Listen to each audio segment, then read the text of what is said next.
मित्रांनो, मन धागा धागा जोडते नवा या मालिकेच्या आजच्या भागामध्ये सार्थक आनंदीकडे गजरा देतो आणि म्हणतो की हा गजरा आनंदी चेहऱ्याच्या मुलीवरच खूप छान दिसेल आणि तुम्ही तो माळा. तेव्हा आनंदी आता ठीक आहे असं म्हणते. सार्थक जरा बाजूला जाऊन उभा राहतो. आनंदी आता आपल्या केसांमध्ये गजरा माळते आणि आरशामध्ये पाहतच राहते. तेव्हा सार्थक म्हणतो अजिबात चांगला दिसत नाहीये. तर ती आनंदी विचारते का, तर सार्थक आता तिला इशारा करून स्माईल करायला सांगतो. आनंदी आता स्माईल करते तर सार्थक म्हणतो खूप छान दिसतोय. म्हणून दोघेही एकमेकांकडे आता खूप वेळ पाहत राहतात. आनंदी मात्र गजऱ्याकडे पाहतच राहते. सार्थकला आता खूप आनंद होतो. दुसऱ्या दिवशी सुधा आणि वृंदा या दोघीही गप्पा मारत असतात आणि मग नंतर सुधा सगळं काही सांगू लागते. तुम्ही दोघीही घरात नव्हत्या, कुणीच घरात नव्हतं, फक्त आनंदी आणि मी होते. अगं सार्थकचे बाबा दार लावून आतमध्ये बेशुद्ध होऊन पडले होते. त्यांचा बीपी लो झाला होता. कशीबशी ती आनंदी खिडकीची काच तोडून आतमध्ये गेली. मग पाहिलं ना कसा अनर्थ टळला. बरं झालं ती आनंदी होती. त्यावरती वृंदा म्हणते नको सांगू ते आनंदी पुराण मला, तिच्यामुळेच आपले भाऊजी संकटात पडले हे पण विसरू नको. त्यावरती सुधा म्हणते हो अगं, पण मी विचारायचीच राहिले तुला की अगं अक्षूची आणि त्या मुलाची पत्रिका जुळली की नाही. तेव्हा वृंदा म्हणते अगं हो, त्या गडबडीत मी पण सांगायची विसरले तुला. दोघांची पत्रिका अगदी व्यवस्थित जुळतीये आणि गुणांचं म्हणशील तर गुण पण अगदी छान व्यवस्थित जुळतायत. त्याचबरोबर या दोघांचं लग्न झालं तर खरंच खूप छान काहीतरी घडेल असं गुरुजी म्हणाले आहेत, वामनशास्त्री म्हणाले आहेत असं आता वृंदा म्हणते. तेव्हा सुधा म्हणते की बरं झालं, माझ्या डोक्यावरचं एक ओझं आता हलकं होईल. या सार्थकने जसं लग्न केलं ना ते मला आवडलंच नाहीये. मला आता अक्षूचं लग्न अगदी धुमधडाक्यात करायचंय, म्हणजे माझी चिंताच मिटेल असं आता सुधा म्हणते. तर ती आता राजकारण्यांना मी फोन करून विचारू का असंही सुद्धा विचारते. वृंदा म्हणते हो.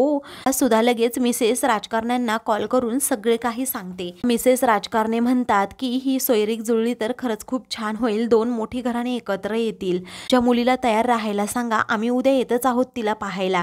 आता काय मुलाची आणि मुलीची पसंती झाली म्हणजे सगळं काही फिक्स झालं. आपल्या बाजूने तर काही एवढी तयारी सुद्धा करायची नाही. त्यावरती सुद्धा म्हणते हो ना, आम्ही तुमची वाट पाहतो, उद्या या हा नक्की. तेव्हा आता मिसेस राजकारणे हो असं म्हणतात आणि मग फोन ठेवतात. सुद्धा आता शलाकाला म्हणते अगं तुझ्या बहिणीला उद्या पाहायला येत आहेत. तर वृंदा म्हणते छान तयार कर हा शलाका तुझ्या बहिणीला, अक्षूला. शलाका म्हणते प्रश्नच नाही, मी छानच तयार करणार माझ्या अक्षूला. तेवढ्यात असं ते अक्षू येते तर तिला पण ही गुड न्यूज सांगितली जाते. तेव्हा अक्षू म्हणते की अगं आई काय एवढी घाई आहे, त्यांना म्हणावं थोडं थांबा की. तेव्हा त्या सार्थकने जे काही केलं ते मला आवडलेलं नाही, तू पण असं काही करू नकोस. सुद्धा रागातच तिला म्हणते. त्यावरती तू दादाला सारखी सारखी नावं का ठेवत असतेस ग, आनंदी वहिनी काय वाईट आहे का, दादाने जे केलं त्याच्यामुळे त्याचं काही वाईट घडलंय का असं आता अक्षू रागातच म्हणते.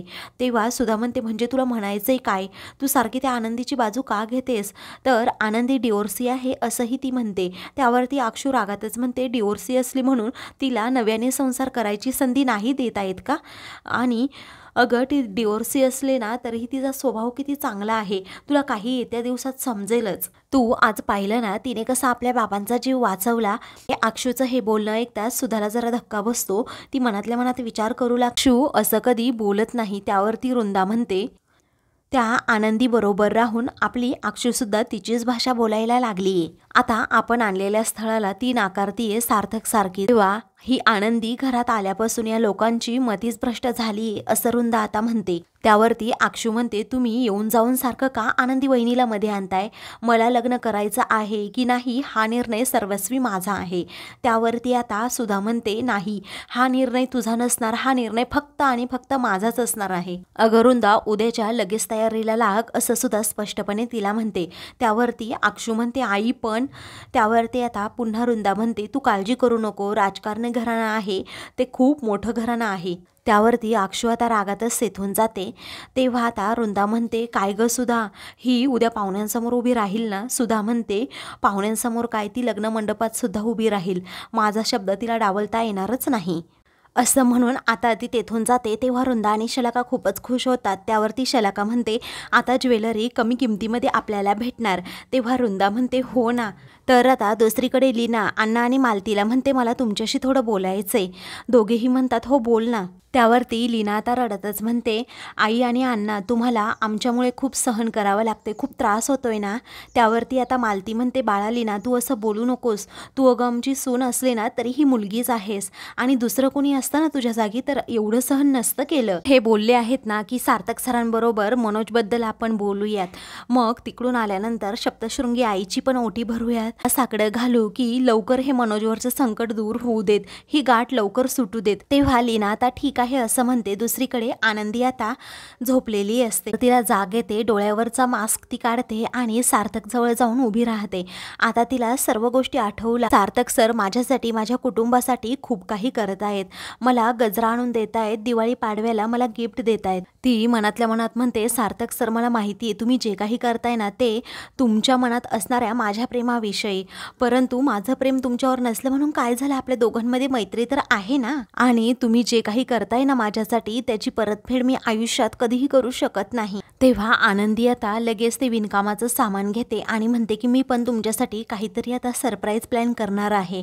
असं म्हणून ती आता तेथे बसते आणि विणकाम सुरू करते. तिला वाटतं सार्थक उठेल की काय, तर आता सार्थक अगदी गाढ झोपलेला असतो.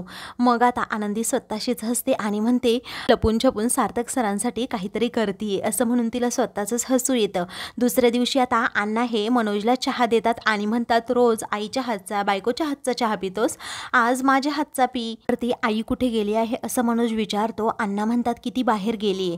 तर पुढे आता ते मनोजला समजावू लागतात आपल्याला ज्या गोष्टीचा त्रास होतो ती गोष्ट आपण करायची असते की नाही. त्यावरती आता मनोज म्हणतो तुम्ही पुन्हा जर माझ्या दारूबद्दल बोलणार असाल तर मला बोलायचंच नाही. अण्णा म्हणतात की अरे बाळा तसं नाही, पण दारू पिऊन तुझे प्रश्न सुटणार आहेत का, तुला फक्त व्यसन लागते, ती तुम्ही माझ्या दारूवर येऊ नका असं मनोज सारखं म्हणतो. आणि आपल्याला ज्या गोष्टी हव्या असतात त्या जर मिळाल्या नाही तर असं व्यसन जडतं. मलाही व्यसन होतंच की साड्या विणण्याचं, तुम्ही ते केलं त्यातून तुम्हाला एवढा पैसा मिळाला नाही पण तुम्ही तुमचा छंद जोपासला. त्यावरती अण्णा म्हणतात आपली मराठी माणसं जास्त व्यवसाय करायला धजावत नाही, म्हणून मी म्हटलं की आपला व्यवसाय करावा, आपलं ते आपलंच असतं शेवटी, मला तुमच्याशी वाद घालायचाच नाहीये असं आता मनोज म्हणतो. तेवढ्यातच आता तिथे कुणीतरी येतं. हे तुमचं अपॉइंटमेंट लेटर आहे असं तो माणूस म्हणतो. त्यावरती अपॉइंटमेंट लेटर कसलं असं मनोज विचारतो. तेव्हा तुम्हाला एका कंपनीमध्ये जॉब मिळाला आहे तुमचं प्रोफाईल पाहून असं तो म्हणतो. तेव्हा मनोज म्हणतो मी कुठे ॲप्लाय केलंच नव्हतं. त्यावरती आता तो माणूस म्हणू लागतो सर तुमचा बायोडाटा ऑनलाईन अपलोड केला होता, आता फक्त इंटरव्ह्यू राहिला आहे. मनोजला आता आश्चर्याचा जरा धक्काच बसतो. विचारतो रेफरन्स कुणाचा होता, तेव्हा सार्थक राजाध्यक्षांचा होता असं तो माणूस म्हणतो. तेव्हा मनोजला खूप राग येतो, तो तडातडा बाहेर निघून जातो. तर इकडे आता शलाका किचनमध्ये एकटीच काम करत असल्यामुळे ती तनतन करत असते. वृंदा म्हणते अगं अक्षूला आज पाहुणी पाहायला येणार आहे म्हटल्यावर तुलाच हे करावं लागेल ना, दुसरं कोण करणार. शलाका म्हणते हो मी एकटीच राबते, तुम्हाला तर काही घेणं देणंच नाही. त्यावरती आता अक्षू आज काही काम करणार नाही कारण ती नवरी आहे आणि तिला काही काम पण सांगू नको असं वृंदा म्हणते. शलाका म्हणते ती आनंदी आहे ना, तिला सांग ना काम करायला. तर आता वृंदा म्हणते नको तिला नको. तेवढ्यातच तेथे आता अक्षू येते आणि म्हणते काय मदत करू.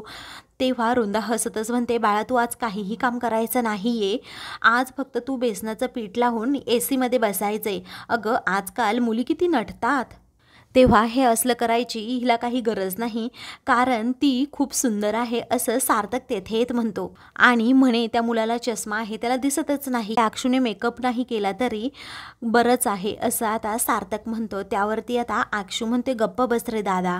तेवढ्यातच तेथे आता सुधा येते. सर्वांची आता गंमत चाललेली असते ते पाहून तिलाही हसू येतं. ती आता वृंदाला म्हणते अगं पाहुणे येणार आहे, जेवणाची काही सोय करायची की नाही त्यांच्या. तेव्हा आता कांदा पोहे बनवूयात असं आता वृंदा म्हणते. तेव्हा कांदा पोहे किती टिपिकल वाटतं, आपण पास्ता वगैरे मागवायचा का आता शलाका विचारते. ते आता सार्थक म्हणतो आपण इडली सांबार बनवूयात. तेव्हा मला ही आयडिया आवडली आहे असं आता सुधा म्हणते. तर ह्या भाज्या वगैरे कोण चिरणार, तो सांबार कोण करणार असं आता वृंदा म्हणते. त्यावरती मी सगळ्या भाज्या आणून देतो, तर भाजी कोण चिरणार असं वृंदा विचारते.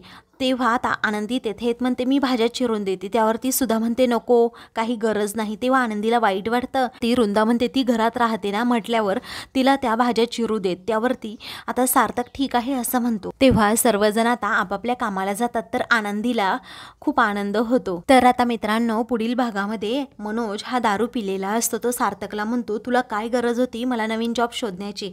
त्यावरती सार्थक म्हणतो की दादा अहो मी प्रयत्न करतो काहीतरी.